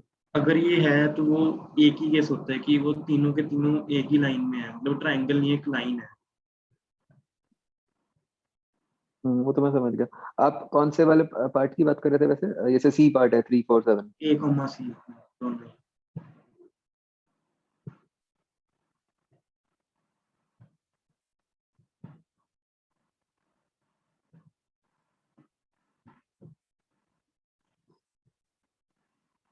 इन्होंने ए ऑप्शन दिया है नहीं इधर। नहीं, देखो, अगर हम वो हाँ कर दें एक हाँ मिनट के लिए, जैसे मैंने जैसे सी ऑप्शन देखी कि ये हाँ जी 3 4 7 कर दें, हाँ जी। इसका मतलब तो ये हो गया ना कि अ, मतलब ऑलमोस्ट वर्टिकल हो गए जो दोनों मासेस हैं। हम्म, ए ऑप्शन का ही मतलब वही है। हम्म, हाँ, मतलब उससे अब ये कह लो कि ज्योमेट्रिकली वो टॉय ही नहीं बना जो हम बनाना चाह रहे हैं। वाइएबल टॉय, हाँ वही। ठीक है, तो सी भी हो गया और ए भी हो गया। हम्म। वैसे मतलब इन्होंने ऑप्शंस वैसी बनाई नहीं, बट बेटर कंडीशन जो होनी चाहिए थी। आपने ऑब्ट्यूज एंगल वाला यूज किया ना, कि वो ऑब्ट्यूज हाँ, एंगल होना चाहिए। वो ज्यादा अच्छी कंडीशन बनती। अच्छी है। मतलब ये तो उन्होंने बिल्कुल ही वो केस बना दिया ना, एक्सट्रीम केस।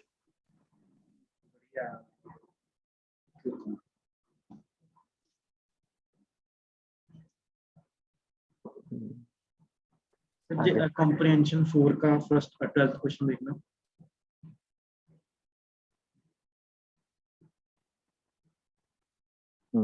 ऑसिलेटरी। इसके अंदर एक मिनट,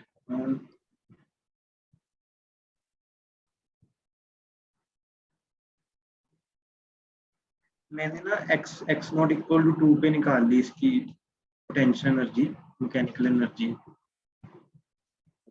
मतलब 2 पे क्यों निकाली? क्योंकि 2 के अबाउट ही वो करेगा ना SHM, ताकि मैं मैकेनिकल एनर्जी देख सकूं उसकी। नहीं मेरा मतलब कि वो कहाँ से आया x नॉट इक्वल टू 2? पहले तो मैंने ये देखा कि फोर्स कहाँ पे 0 हो रही है। अच्छा अच्छा, हाँ उससे आया वो डिफरेंशिएट करके आ डिफरेंट जाता है। dy/dx कहाँ पे 0 हो रहा है। ओके, तो वो 2 वैल्यूज आ रही होंगी। फिर अच्छा, स्टेबल उसमें भी इक्विलिब्रियम स्टेबल करके, वाली, ठीक है, स्टेबल 2 वाला, वाली आ गई, ताकि ठीक है दोबारा वहाँ वहीं पर आ सके। सही है, ठीक है ठीक है, 2 आ गई। तो मैंने मैकेनिकल एनर्जी के लिए एनर्जी निकाल दी x नॉट इक्वल टू 2 पे। ठीक है 5 जूल आ गई थी वो। ठीक है। तो मतलब इन्होंने आंसर ए ऑप्शन दिया है कि टोटल एनर्जी भी लेस देन 5 जूल। हम्म मैं ये कह रहा हूँ बोल, कि हाँ BCD ऑप्शन क्यों गलत है। इन्होंने वो कंडीशन लगाई होगी ना जो हम लगाते हैं, नहीं कि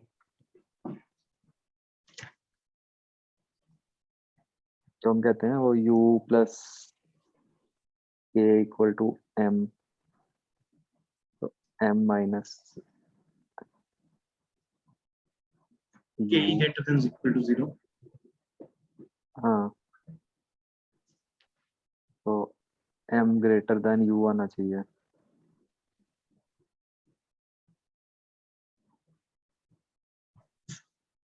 5 आ रही थी U2 पे।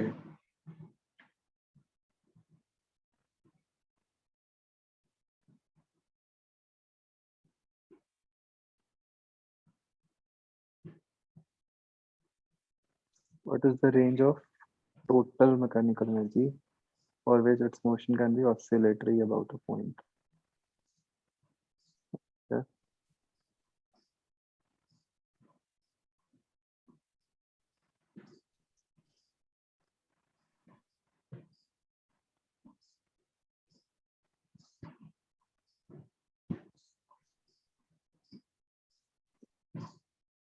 आप क्या कह रहे हो, एनर्जी 5 आती है, u को 2 डालकर?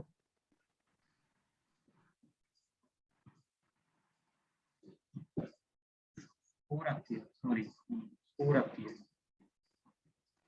4 आती है। तो अच्छा, इससे तो सिर्फ ये पता चला हमें कि मैकेनिकल एनर्जी 4 से ज्यादा होनी चाहिए। वो तो चलो ठीक है, जब मिनिमम 4 है तो उससे ज्यादा होनी चाहिए। आ,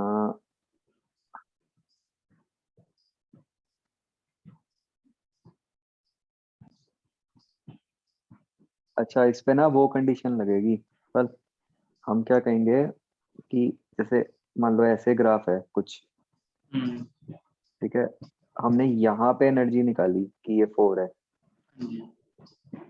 अब हमें ये कहना पड़ेगा कि जो टोटल एनर्जी है वो जो इस पॉइंट की एनर्जी है उससे कम होनी चाहिए ना, क्योंकि अगर इससे ज्यादा दे दी हमने एनर्जी तो क्या होगा कि फिर तो वो उधर को जाके आगे निकल जाएगा। अगर इससे कम होएगी तो वो ऑसिलेट करेगा इस रीजन में। तो ये यहाँ पे कितनी एनर्जी आती है, ये जो पीक है? ये x इक्वल टू 1 पे आता है ये। हाँ 1 पे। तो वो हाँ 5 आ गई। हाँ तो वो 5 वहां से आया। ये ऐसा भी क्वेश्चन आया हुआ है IIT में, हाँ प्रीवियस ईयर आया में हुआ आपने देखा होगा, है है, ना? प्रीवियस ईयर में आया जिस हुआ है। जिसका ग्राफ कुछ ऐसा बनता है। एक एक ना मुझे मैच द फॉलोइंग में था सर, कुछ याद आ रहा है। अच्छा ठीक ऐसे ही था। फिर ये वाली शीट तो हो गई 7th शीट। ठीक।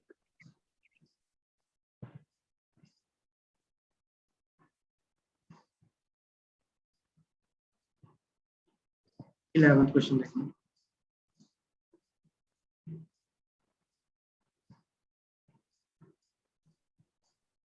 सर ये जो एक्सेस प्रेशर, विस्कोसिटी और ये कैपिलरी था ना, ये मैंने एक बार दोबारा कॉपी से दोबारा एक बार सारा किया था, नहीं मतलब ये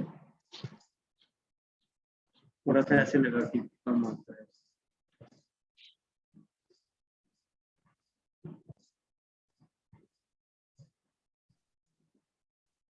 इलेवेंथ में कुछ मिसिंग नहीं लग रहा? नहीं सर, वो तो मतलब ऑप्शन तो रहने दो आप, ऐसे ही मतलब उसी से अच्छा देखो। बर्नौली से बस वो देखना है कि मैंने बस एक चीज पूछनी है आपसे।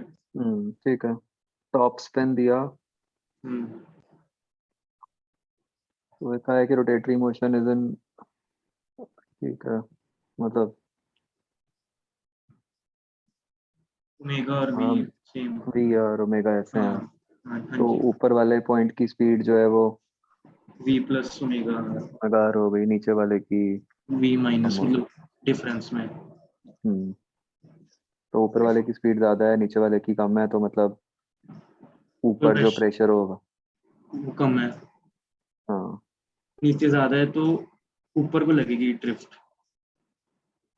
हाँ सर ये ना मतलब उल्टा, मतलब मैंने नेट पे चेक किया था, ये असली में उल्टा। उल्टा होता है। हाँ हाँ, ये एक्चुअली इन्होंने ना, पता है क्वेश्चन ही गलत फ्रेम्ड है।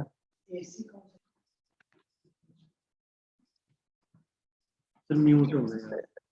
हाँ, इसका रीजन कुछ और होता है, ये ना इससे एक्सप्लेन ही नहीं होता कंसेप्ट, इसमें विस्कस फोर्सेस का रोल आता है।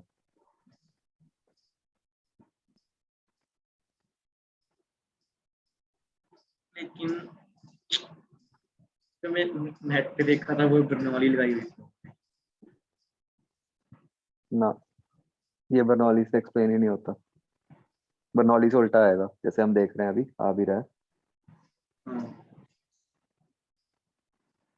मतलब ये ना मुझे इसलिए भी याद है कि ये ना आपके बैच में किसी ने पूछा था मेरे से ये क्वेश्चन, तो मैंने खुद भी सारा ढूंढा था, चेक किया था, तो वो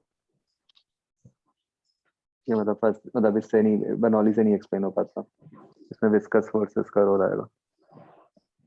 तो वो कुछ पता है आपको, मतलब विस्कस फोर्सेस कैसे एक्ट करती हैं? वो बड़ा कॉम्प्लिकेटेड सा था, विस्कस फोर्सेस वाला ना, ओके मतलब सर, सीधा सीधा नहीं ऐसे एक्सप्लेन होता वो। ठीक है सर, ठीक है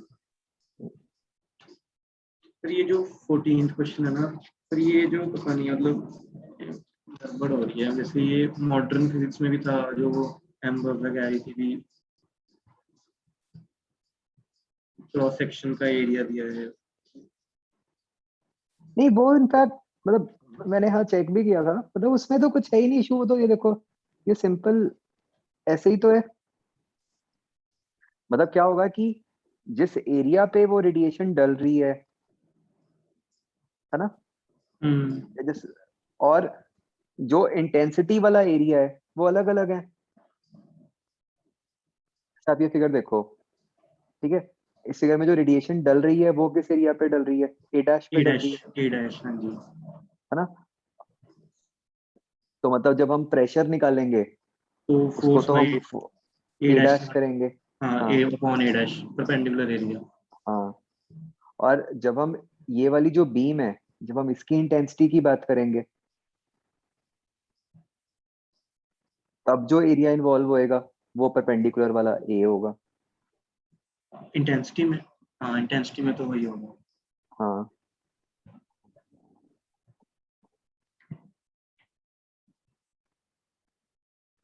तो बस उतना ही है। जैसे देखो इंटेंसिटी जब हम लिखेंगे तो वो तो H C by lambda A T बनेगी। एक मिनट बस, मैं देख रहा हूँ।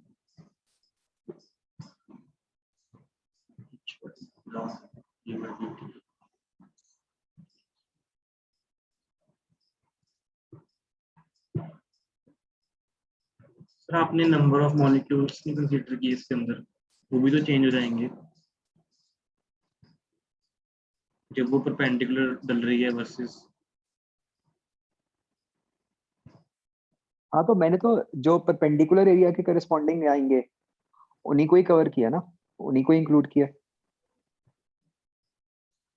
सर अगर मैं आपसे एक मतलब अगर मैं एक क्वेश्चन पूछूं कि अगर एक लाइन, एक बीम परपेंडिकुलर डल रही है और एक ऐसे डल रही है, दोनों का नंबर डेंसिटी सेम है, तो ये वाले एरिया पे और परपेंडिकुलर वाले एरिया पे सेम डल रही होगी? नंबर ऑफ मॉलिक्यूल्स टकरा रहे होंगे जो।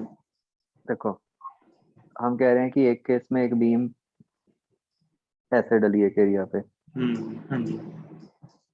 ठीक है। एक केस में बीम का एरिया वही रखें, हाँ जी बीम, हाँ वही वही वही।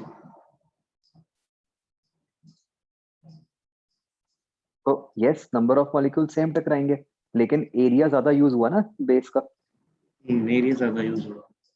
अगर आप यूनिट एरिया पे बात करोगे तो पर यूनिट एरिया तो नंबर ऑफ मॉलिक्यूल्स कम गिर रहे हैं ना नीचे वाले केस में।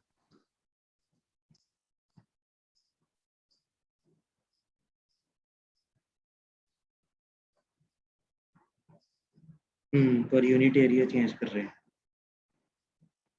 जो मतलब सरफेस के ऊपर per unit area number of molecules गिर रहे हैं वो कम हो गए ना सेकंड केस में। पर यूनिट, हाँ ठीक है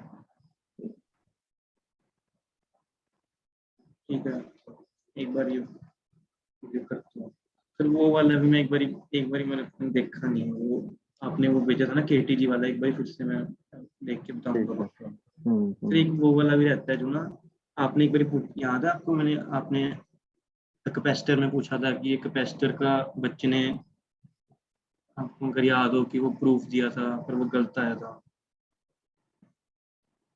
एक कैपेसिटर का प्रॉब्लम था कि जिसके अंदर वो डाइलेक्ट्रिक स्लैब्स इंसर्ट कर दी ट्रायंगल वाली हम्म वे में। हम्म। तो एक बच्चे ने पता नहीं, आपने मतलब, अच्छा, हाँ हाँ समझ गया। हाँ फिर उसमें वो भी तो मैंने, चलो आप सोच लेना, मैं बता दूंगा। फिर बहुत मैंने सोचा था मतलब उसने अगर किया गलत है पर मतलब उसकी चीज तो सही है, मतलब एट द लास्ट तो इनवर्सली प्रोपोर्शनल टू नहीं वही है। नहीं नहीं, चक्कर वही था ना कि आप वो कट नहीं कर सकते उसको उस तरीके से। मतलब जो सारा वहां पे प्रॉब्लम आ रही थी वो यही आ रही थी कि आपने डायलेक्ट्रिक को कट कैसे किया।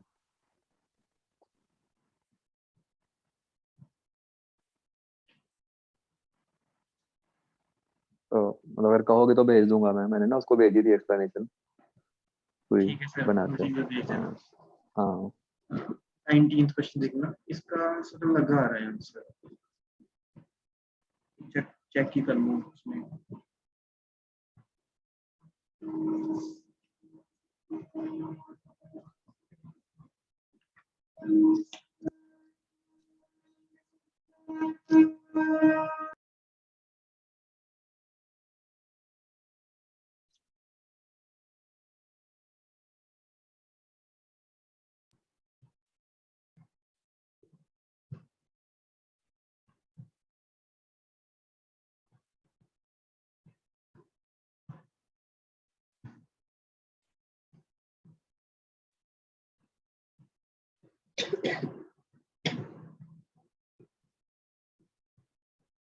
अच्छा इस केस में जैसे मान लो हम स्फीयर को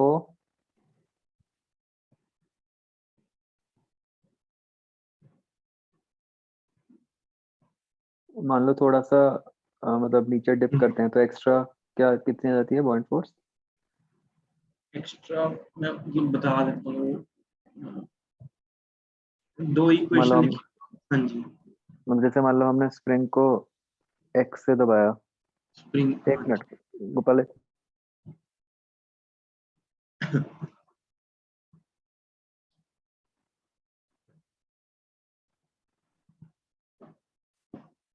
हाँ मतलब हमने अगर स्फीयर को मान लो एक्स से दबाया है ना, तो क्या होगा उसमें।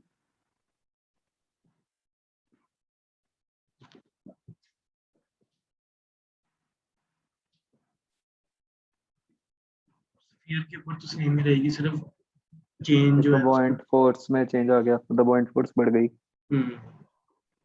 चेन के ऊपर बढ़ गई।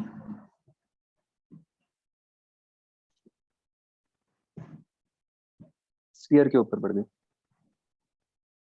स्फीयर स्फीयर तो पहले भी फुली इमर्स था, बाद में भी फुली इमर्स था।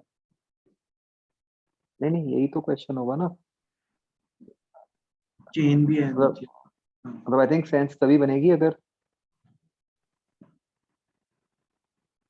अगर फुली इमर्स्ड या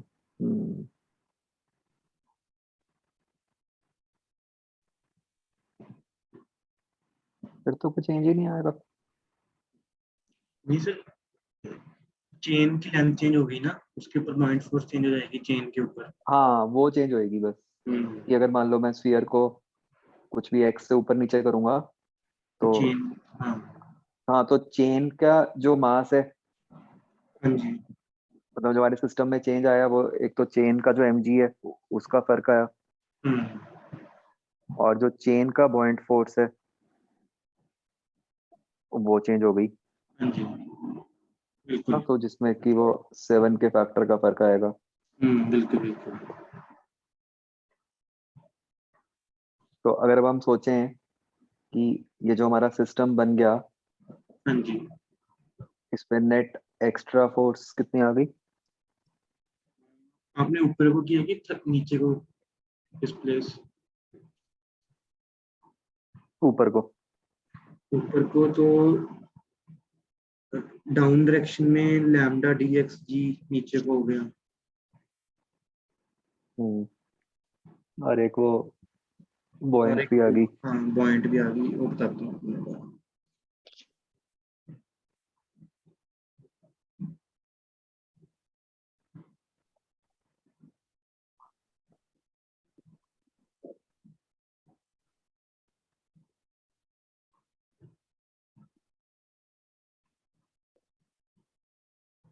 वो lambda H G by, lambda D X G by 7 आ गई ऊपर को। 7 आ गया, हाँ।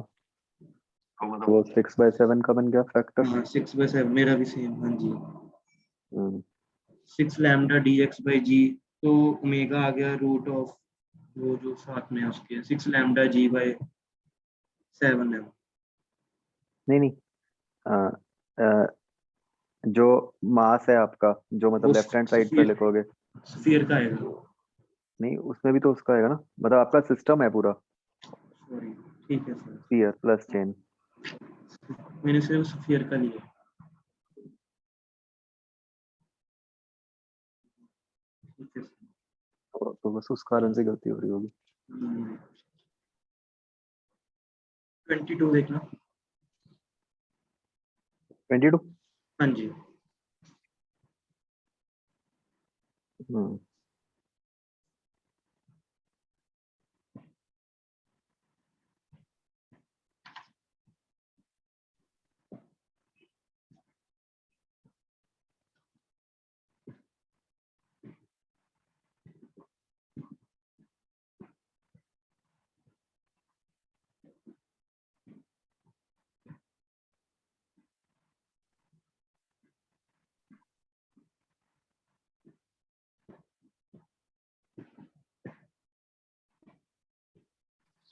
all of mercury can be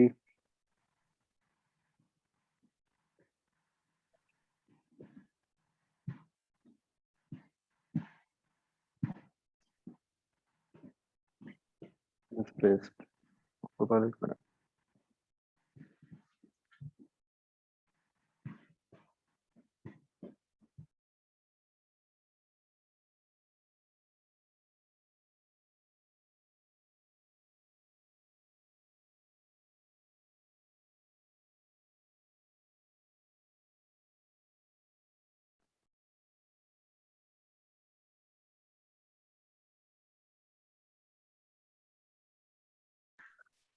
Gopal, मेरी ना अभी क्लास है कोई और। ये हम कब कर सकते हैं? आज हम 4 बजे 4:30 के आसपास कर सकते हैं? मैंने वो करना था सोल्यूशन बनाने, क्योंकि कल टेस्ट है ना मेरा। अच्छा, फिर सर और ना एक वो अभी सोल्यूशन बनाने, वो एक वो भी करना है अगले वीक में ना, पेपर भी डिस्कस करने हैं 18-19 के। हाँ वो ज़्यादा तो ज़रूरी वो है। मतलब एक ही क्लास में नहीं हो पाएगा, एक और भी रख देना अगले वीक। ठीक है। नहीं मतलब नेक्स्ट वीक एक तो जो सैटरडे को होगी वो तो चलो हो ही जाएगी अलग हाँ अपनी। जी, हाँ जी। एक एक बीच में रख लेंगे। थर्सडे को रख कोई देना अगर हो गया थर्सडे आपसे। रख लेंगे, हाँ। थर्सडे। ठीक है। तब तक मैं 18 और 19 के, फिर एक 19 में ना सॉलिड फ्लूइड का एक मतलब थोड़ा सा अजीब सा एक ऑप्शन अजीब सी थी। मेरा मतलब ऐसे लगने लग गया कि सॉलिड फ्लूइड अच्छा नहीं है, फिर मैंने सारा किया। नहीं पता है, इतना मत सोचा करो, ये ऐसे ना कुछ हो जाता है हमेशा, कोई ना कोई चीज से ऐसी, चाहे आप मेंस ले लो चाहे एडवांस ले लो, कुछ ना कुछ तो ऐसे वो डाल ही देंगे, है ना। आवाज बंद हो गई। हाँ हाँ गोपाल, मैं कह रहा था कि उतनी टेंशन मत लो, वो तो कुछ ना कुछ तो ऐसे मतलब थोड़ी चीज आ ही जाती होती है ना। मतलब बिल्कुल परफेक्ट तो कभी भी नहीं हो सकता अपना। वो तो मतलब वो तो मतलब मैं आपको वैसे बता रहा हूँ कि 20 में भी होगा कुछ ना कुछ ऐसा अजीब। तो ऐसी चीजों की कभी चिंता नहीं करते हम, और उसके लिए हम पूरा इतना कुछ पढ़ भी नहीं सकते, है ना। जैसे जैसे लोगों को क्या लगने लग गया था कि जैसे मान लो ये क्वेश्चन जो हमने किया नहीं था वो रोटेटिंग फ्रेम वाला, हाँ जी, इंटीग्रेशन वाला, हाँ जी। कि भाई हाँ जी कोरियोलिस फोर्स आनी चाहिए। क्रियोलिस क्या? कोरियोलिस बेसिकली जैसे जो उन्होंने क्वेश्चन फ्रेम किया ना, हाँ उसमें जी, एक तरह से रेडियस चेंज हो रहा है हाँ जी, रोटेटिंग फ्रेम के अंदर। बिल्कुल बिल्कुल। तो हम जो पढ़ते हैं स्यूडो फोर्स, हम सिर्फ पढ़ते हैं कांस्टेंट रेडियस वाली, जिसको सेंट्रीफ्यूगल कहते हैं। हाँ जी, ऐसे ही एक स्यूडो फोर्स होती है वेरिएबल रेडियस वाली, उसको कोरियोलिस फोर्स कहते हैं। ठीक है, मतलब we are not suppose to know this, it is just कि मान लो किसी ने वो पढ़ी हो, तो वो उस क्वेश्चन को थोड़ा सा जल्दी समझ जाता कि हाँ वो क्या है। ठीक है, बट ऐसे तो फिर एंडलेस है। अब ऐसे तो हम फिर मतलब बियॉन्ड द सिलेबस जाके कितना कुछ ही पढ़ सकते हैं। हाँ जी सर। उन्होंने क्वेश्चन तो उस तरह फ्रेम ही नहीं किया ना, उन्होंने तो सिर्फ आपकी नॉलेज पे बेस्ड ही पूछा। हाँ जी, बिल्कुल ठीक है। हाँ तो ऐसे तो मतलब मुझे वैसे भी ख्याल नहीं आ रहा अभी आप क्या कह रहे हो, बट जो भी 19 में होगा मान लो ऐसा, तो कोई थोड़ी बहुत चीज तो ऐसी आ ही जाती है जो फिर वो मतलब। ऐसा था कि ना, जो कैपिलरी के अंदर जो वाटर जा रहा है ऊपर, तो वो hmm correction in height due to weight of liquid in meniscus, ऐसा भी पूछा था उन्होंने। तो हम्म पूछ लूंगा, जब डिस्कस करेंगे तब कर लेंगे। हाँ, मतलब जहां तक मुझे याद आ रहा है कुछ ऐसा था नहीं कुछ एक्स्ट्रा ओके। जिसमें मतलब जो कोई चीज ऐसी हो जो। 2019 में। हाँ हाँ, ये तो आयुष भैया वाला ही है। हाँ, कि मतलब कोई ऐसी चीज जो भी हमने भी पढ़ी ना हो या कुछ। बट मैं इन जनरल कहना चाह रहा हूँ कि कभी हो भी ऐसा तो ठीक है, मतलब उतनी टेंशन मत लो, बस आगे बढ़ जाओ उसको ना छोड़ ठीक के। है सर। बाकी तो फिर करेंगे डिस्कस, फिर थर्सडे को करें। हाँ बिल्कुल, यस सर। ठीक है, तो ना वैसे तो मैं कर दूंगा मैसेज, जस्ट इन केस मैंने ना किया तो एक बार वेडनेसडे को आप मुझे हाँ रिमाइंड भी बिल्कुल। कर देना, है हाँ ना। ठीक है सर। Okay sir. ठीक है यार, चलो, okay thank you sir. Okay.